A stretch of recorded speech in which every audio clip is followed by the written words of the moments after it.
Hey guys, today I'm dressed up as the Napoleon Complex, and welcome to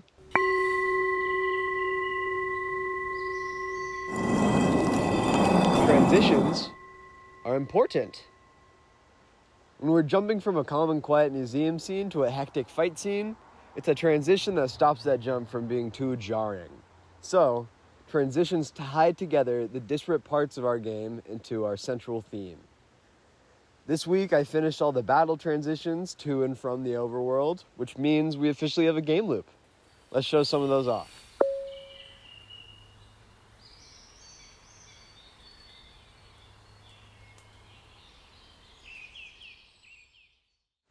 I used a similar technique for both, which I think contributes to the harmony of it all. So I grabbed a photo or video of a real subject, so either me pulling a squeegee or crumpling up paper.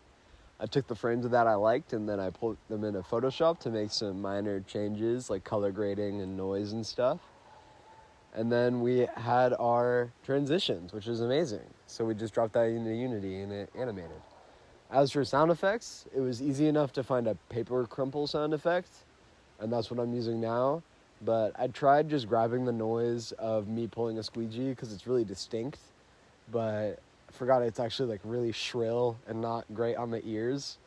So I think what I'm going to do instead is do a guitar slide, which I think has a similar rising effect and sets up for the combat a little bit better.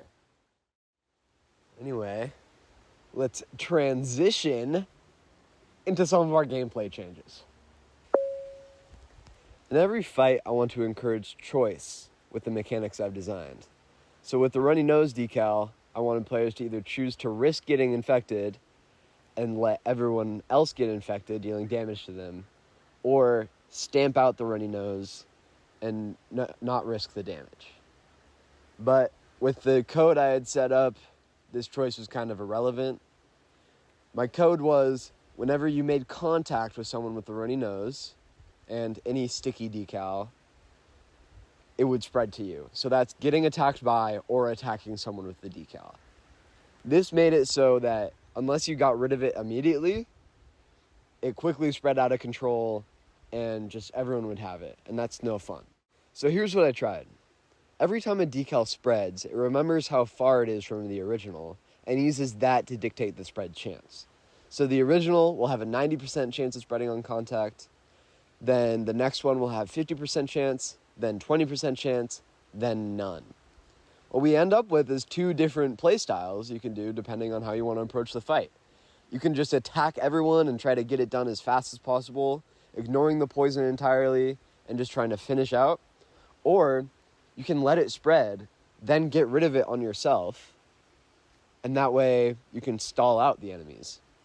This is much more interesting. So yeah, that's what I got done this week. Let's do roses and thorns.